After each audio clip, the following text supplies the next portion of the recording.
अस्सलाम वालेकुम, मेरा नाम है ज़मीर और आज की वीडियो में हम डिस्कस करेंगे करंट अफेयर्स जनवरी फर्स्ट वीक 2023 यानी कि जनवरी के पहले हफ्ते 2023 के करंट अफेयर्स को हम इस वीडियो के अंदर डिस्कस करेंगे। इस वीडियो के अंदर हम नेशनल करंट अफेयर्स को भी डिस्कस करेंगे और इंटरनेशनल करंट अफेयर्स को भी डिस्कस करेंगे। तो स्टार्ट करते हैं आज की वीडियो बिना कोई टाइम ज़ाया किए। तो क्वेश्चन 1 हमारे पास है, which country to assume the presidency of UNSC for January 2023। UNSC की जो एब्रीविएशन है वो है यूनाइटेड नेशंस सिक्योरिटी काउंसिल। आपने बताना है कि जनवरी 2023 के लिए कौन सा मुल्क जो है वो यूएनएससी की सदारत संभालेगा, यानी कि यूनाइटेड नेशन सिक्योरिटी काउंसिल की कौन सा मुल्क जो है वो सदारत संभालेगा जनवरी 2023 में। तो हमारे पास ऑप्शन हैं चाइना, जापान, रशिया, पाकिस्तान। तो ये चेक करते हैं कि इसका आंसर क्या हमारे पास, तो इसका आंसर है हमारे पास जापान। तो आपने याद रखना है कि जापान जो कंट्री जो है वो जनवरी 2023 के लिए यूएनएससी की सदारत जो है उसको संभालेगा। नेक्स्ट क्वेश्चन हमारे पास है, which country has officially adopted the euro as its currency and entered the borderless Schengen zone. आपने बताना कि किस मुल्क ने बाज़ाब्ता तौर पर यूरो को अपनी करेंसी के तौर पर अपनाया है और सरहद के बगैर शेंगेन जोन में दाखिल हुआ है। तो हमारे पास ऑप्शंस हैं इंग्लैंड, ऑस्ट्रेलिया, क्रोएशिया, इंडिया। तो ये जानते हैं कि इसका आंसर क्या हमारे पास, तो इसका आंसर है क्रोएशिया। तो आपने याद रखना कि क्रोएशिया ने बाज़ाब्ता तौर पर यूरो को अपनी करेंसी के तौर पर अपनाया है और सरहद के बगैर शेंगेन जोन में जो है वो दाखिल हुआ है। नेक्स्ट क्वेश्चन हमारे पास है, Louis Inacio Lula da Silva was sworn in as a president of which country on 1 January 2023।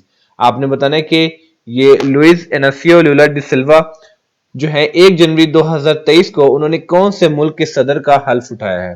तो हमारे पास ऑप्शन है इंग्लैंड, ऑस्ट्रेलिया, ब्राजील, इंडोनेशिया। तो ये जानते हैं कि इसका आंसर क्या हमारे पास, तो इसका आंसर है हमारे पास ब्राजील।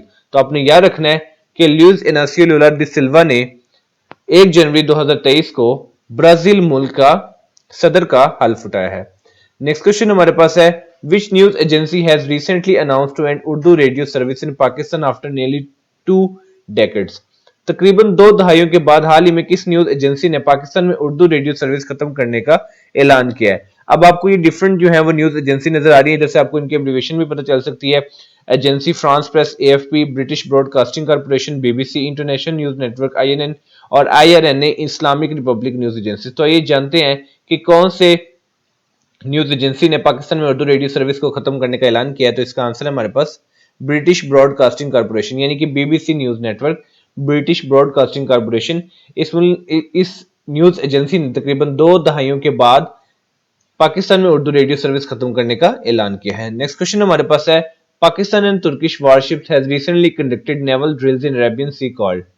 पाकिस्तान और तुर्की की जंगी जहाजों ने हाल ही में बहरी अरब में बहरी मशक़ें की हैं, इसको क्या कहा जाता है। तो हमारे पास ऑप्शन है तुर्गथ्रीज 5, तुर्गथ्रीज 6, तुर्गथ्रीज 7 और तुर्गथ्रीज 8। तो ये जानते हैं कि इसका आंसर क्या हमारे पास, तो इसका आंसर है हमारे पास तुर्गथ्रीज 7। तो आपने याद रखना है कि पाकिस्तान और तुर्की की जंगी जहाजों ने हाल ही में बहरी अरब में बहरी मशक़ें की हैं और इसको हम कहते हैं तुर्गथ्रीज 7। नेक्स्ट क्वेश्चन हमारे पास है, name the first pontiff to resign in 600 years who has recently died at 95। 600 सालों में मुस्तफा होने वाले पहले पॉप का नाम बताएं जिनका हाल ही में 95 साल की उम्र में इंतकाल हुआ है। तो हमारे पास ऑप्शंस हैं बेनेडिक्ट X5, यानी कि बेनेडिक्ट 16, बेनेडिक्ट 15, बेनेडिक्ट 20 और बेनेडिक्ट 18। तो ये जानते हैं कि इनका क्या नाम था। तो इसका आंसर है हमारे पास बेनेडिक्ट XVI, यानी कि Benedict 16। So he was the first pontiff to resign in 600 years who has recently died at 95। तो 95 साल की उम्र में इनका इंतकाल हुआ है, तो इनका नाम था बेनेडिक्ट। नेक्स्ट क्वेश्चन हमारे पास है, who has won the all 3 chess championship titles for the third time in his career। आपने बताना कि किसने जो है अपने कैरियर में तीसरी बार शतरंज के तीनों चैंपियनशिप टाइटल जीते हैं। तो हमारे पास ऑप्शन है गैरी कैस्परव, मैग्नस कार्लसन, फबेनियो कैरोना या लीवन अरिनियन। तो ये जानते हैं कि इसका आंसर क्या हमारे पास, तो इसका आंसर है हमारे पास Magnus Carlsen. So Magnus Carlsen has won all the 3 chess championship titles for the third time in his career। तो मैग्नस कार्लसन ने अपने कैरियर में तीसरी बार शतरंज के तीनों चैंपियनशिप टाइटल जो है वो जीते हैं।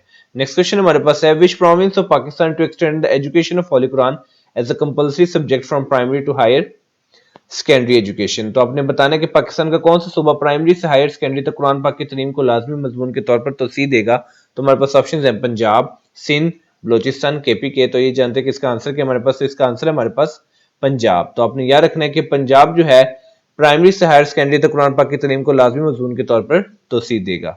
नेक्स्ट क्वेश्चन हमारे पास है the world first hydrogen power train launch in which country. आपने बताना कि दुनिया की पहली हाइड्रोजन से चलने वाली ट्रेन जो है वो किस मुल्क में चलाई गई। तो हमारे पास ऑप्शन है जॉर्डन, यूएई, चाइना, जापान। तो इसका आंसर है हमारे पास चाइना। तो आपने याद रखना है कि दुनिया की पहली हाइड्रोजन से चलने वाली ट्रेन जो है वो चाइना में चलाई जाएगी। नेक्स्ट क्वेश्चन हमारे पास है according to the new FIFA World Cup ranking which football team is placed at the top. आपने बताना कि फीफा वर्ल्ड कप की नई रैंकिंग के मुताबिक कौन सी फुटबॉल टीम जो है वो पहले नंबर पे है। तो हमारे पास ऑप्शंस हैं फ्रांस, इटली, अर्जेंटीना, ब्राजील। और इसका आंसर है हमारे पास ब्राजील। तो आपने याद रखना कि फीफा वर्ल्ड कप की नई रैंकिंग के मुताबिक ब्राजील टीम जो है वो पहले नंबर पे है। नेक्स्ट क्वेश्चन हमारे पास है who has become the first person in history to loss $200 billion. आपने बताना कि $200 अरब का नुकसान करने वाला तारीख का पहला शख्स कौन बन गया है। तो हमारे पास ऑप्शन है Gautam Adani, Jeff Bezos, Steve Ballmer या एलन मस्क। तो इसका आंसर है हमारे पास एलन मस्क। तो आपने याद रखना है कि Elon Musk has become the first person in the history to loss $200 billion, यानी कि $200 अरब का नुकसान करने वाला तारीख का पहला शख्स जो है वो एलन मस्क बन गया है। नेक्स्ट क्वेश्चन हमारे पास है UN General Assembly has recently referred Israeli occupation to which UN body for consideration. आपने बताना कि अक़वाम मुत्तहिदा की जनरल असेंबली ने हाल ही में इसराइली कब्जे को अक़वाम मुत्तहिदा के किस अदारे को गौर के लिए भेजा है। तो हमारे पास ऑप्शन है the international court of justice, the trusteeship council, the economic and social council, the security council. तो इसका आंसर है हमारे पास the international court of justice. तो आपने याद रखना कि अक़वाम मुत्तहिदा की जनरल असेंबली ने हाल ही में इसराइली कब्जे को अक़वाम मुत्तहिदा के इंटरनेशनल कोर्ट ऑफ जस्टिस को गौर के लिए भेजा है। नेक्स्ट क्वेश्चन हमारे पास है which country declared Iranian Revolutionary Guard as terrorist group. इधर से इस क्वेश्चन से आपको आईआरजीसी की भी एब्रीविएशन पता चलेगी, जो कि एब्रीविएशन है ईरानियन रेवोल्यूशनरी गार्ड। तो अब आपने बताना है कि किस मुल्क ने ईरानी पासदारान इनकलाब को दहशतगर्द ग्रुप करार दिया गया है। तो हमारे पास ऑप्शन है फ्रांस, इटली, ब्रिटेन या ब्राजील। तो इसका आंसर है हमारे पास ब्रिटेन। तो ब्रिटेन ने ये डिक्लेयर किया है कि ईरानी पासदारान इनकलाब आईआरजीसी जो है वो दहशतगर्द का ग्रुप है। नेक्स्ट क्वेश्चन हमारे पास है which Pakistani singer has been featured on Rolling Stones list of 200 best singers of all time. आपने बताना कि किस पाकिस्तानी गुलकार को रोलिंग स्टोन की अब तक के 200 बेहतरीन गुलकारों की फहरिस्त में शामिल किया गया है। तो हमारे पास ऑप्शन है नुसरत फतेह अली खान, आतिफ असलम, नूर जहां, हदीका कियानी। तो इसका आंसर है हमारे पास नुसरत फतेह अली खान। तो आपने याद रखना है कि पाकिस्तानी गुलकार के रोलिंग स्टोन की अब तक 200 बेहतरीन गुलकारों की फहरिस्त में नुसरत फतेह अली खान का जो है वो नाम शामिल किया गया है। नेक्स्ट क्वेश्चन हमारे पास है world Braille day is celebrated every year on. आपने बताना कि आलमी ब्रेल डे हर साल किस दिन मनाया जाता है। तो हमारे पास ऑप्शन है 1 जनवरी, 2 जनवरी, 3 जनवरी, 4 जनवरी। तो इसका आंसर है हमारे पास 4 जनवरी। तो आपने याद रखना है कि आलमी ब्रेल डे हर साल जो है वो 4 जनवरी को मनाया जाता है। नेक्स्ट क्वेश्चन हमारे पास है form of written language for blind people is known as. आपने बताना कि नाबीना अफराद के लिए तहरीरी जुबान की एक शक्ल जो है उसको क्या कहते हैं। तो इसका आंसर है हमारे पास ब्रेल। तो ये जो है नबीना अफराद के लिए तहरीरी जुबान की जो एक शक्ल दी जाती है उनकी रिटन लैंग्वेज के लिए, फॉर्म ऑफ रिटन लैंग्वेज जो ब्लाइंड पीपल को समझ आ सके, उसको हम कहते हैं ब्रेल। नेक्स्ट क्वेश्चन हमारे पास है which country has taken over the presidency of the council of the European union for the first 6 month of 2023। आपने बताना कि किस मुल्क ने 2023 के पहले 6 माह के लिए यूरोपीय यूनियन की काउंसिल की सदारत जो है वो संभाली है। तो इसका आंसर ऑप्शन हमारे पास है फ्रांस, इटली, स्वीडन, ब्राजील। तो ये जानते हैं कि इसका आंसर के हमारे पास, तो इसका आंसर हमारे पास स्वीडन। तो आपने याद रखना कि स्वीडन ने 2023 के पहले 6 माह के लिए यूरोपीय यूनियन की काउंसिल जो है वो सदारत संभाली है। नेक्स्ट क्वेश्चन हमारे पास है the PSL is scheduled to be held from. आपने बताना कि पीएसएल का इनका जो है वो कब से होना है। हमारे पास ऑप्शन है February 13, 2023, February 14, 2023, February 15, 2023 या February 16, 2023। तो ये जानते हैं कि इसका आंसर के हमारे पास, तो इसका आंसर हमारे पास February 13, 2023। तो आपने याद रखना कि 13 फरवरी 2023 को पीएसएल का जो है वो इनकाद होगा। नेक्स्ट क्वेश्चन हमारे पास है 6 corona virus cases belonging to the highly contagious omicron sub variant category XBB were reported in which city of Pakistan. Pakistan के किस शहर में इंतहाई मुतअद्दी omicron sub variant category XBB से ताल्लुक रखने वाले 6 कोरोना वायरस केसेस रिपोर्ट हुए हैं। तो आपने बताना कि वो कौन से सिटी में रिपोर्ट हुए हैं। तो हमारे पास ऑप्शन है लाहौर, मुल्तान, कराची, पेशावर। और इसका आंसर है हमारे पास कराची। तो कराची के शहर में Omicron sub variant category XBB से ताल्लुक रखने वाले 6 कोरोना वायरस जो है वो रिपोर्ट हुए हैं और शहर का नाम क्या है, कराची। नेक्स्ट क्वेश्चन हमारे पास है famous anchor person and TV host Michelle Bukhari passed away on 3 January 2023 at the age of. आपने बताना कि मारूफ एंकर पर्सन और टीवी मेजबान मिशेल बुखारी 3 जनवरी 2023 को इंतकाल कर गई। आपने बताना कि उस वक्त उनकी उम्र कितनी थी। तो हमारे पास ऑप्शन है 35, 36, 37, 38। तो ये जानते हैं कि इसका आंसर क्या हमारे पास, तो इसका आंसर है हमारे पास 38। तो आपने याद रखना है के मारूफ एंकर पर्सन और टीवी मेजबान मिशेल बुखारी जो है वो 3 जनवरी 2023 को वफात पा गई और उस वक्त उनकी उम्र थी 38 साल। नेक्स्ट क्वेश्चन हमारे पास है, which country has recently announced the recovery of 2700-year-old sarcophagus lid from the US?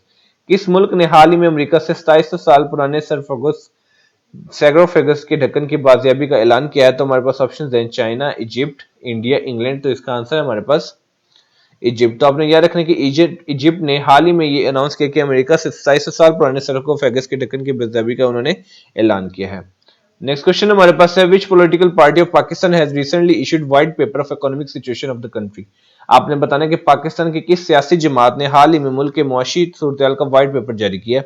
हमारे पास ऑप्शन है Muslim League and, PTI, PPP, TLP. तो ये जानते हैं कि इसका आंसर क्या हमारे पास, तो इसका आंसर हमारे पास पीटीआई। तो आपने याद रखना है कि पीटीआई ने हाल ही में मुल्क की मुआशी सूरत का व्हाइट पेपर जो है वो जारी किया है। नेक्स्ट क्वेश्चन हमारे पास है, सन ऑफ ये Chapo Guzman the world most wanted man arrested in Mexico is known as. आपने बताना कि मैक्सिको में दुनिया की मतलूब तरीन शख्स ये चैपो गैजमिन का बेटा जो गिरफ्तार हुआ है, जो वो किस तौर पे जाना जाता है? तो इसका आंसर है हमारे पास ड्रग लॉर्ड। तो आपने याद रखना है कि सन ऑफ ये Chapo Guzman the world most wanted man arrested in the Mexico is known as the drug lord. Next question हमारे पास है, which famous international tennis star announce retirement after Dubai tennis championship? तो आपने बताना कि Dubai tennis championship के बाद किस मशहूर इंटरनेशनल टेनिस स्टार ने रिटायरमेंट का ऐलान किया है? तो इसका आंसर हमारे पास सानिया मिर्जा। तो आपने याद रखना है कि दुबई टेनिस चैंपियनशिप के बाद सानिया मिर्जा ने जो है वो रिटायरमेंट का ऐलान कर लिया है। नेक्स्ट क्वेश्चन हमारे पास है, Nagorno Karabakh is the disputed region between. आपने बताना कि नगोर्नो कराबख जो है वो एक मुतनाज़ा इलाका है, ये किन के दरमियान है? तो इसका आंसर हमारे पास आर्मेनिया एंड अजरबैजान। तो आपने याद रखना है कि Nagorno Karabakh is the disputed region between the Armenia and Azerbaijan, या आप इसको कह सकते हैं कि नगोर्नो कराबख एक मुतनाज़ इलाका है आर्मेनिया और अजरबैजान के दरमियान। नेक्स्ट क्वेश्चन हमारे पास है, who has been elected speaker of the US House of Representatives? आपने बताना कि अमेरिकी अवामी नुमाइंदगान का स्पीकर कौन मुंतखब हुआ है? तो इसका आंसर है हमारे पास केविन मैकार्थी। तो आपने याद रखना है कि Kevin McCarthy has been elected as the speaker of the house of the representatives. जो केविन मैकार्थी हैं वो अमेरिकी अवामी नुमाइंदगी का स्पीकर जो है वो मुंतखब हुआ है। नेक्स्ट क्वेश्चन हमारे पास है, which province to launch the digital land record system?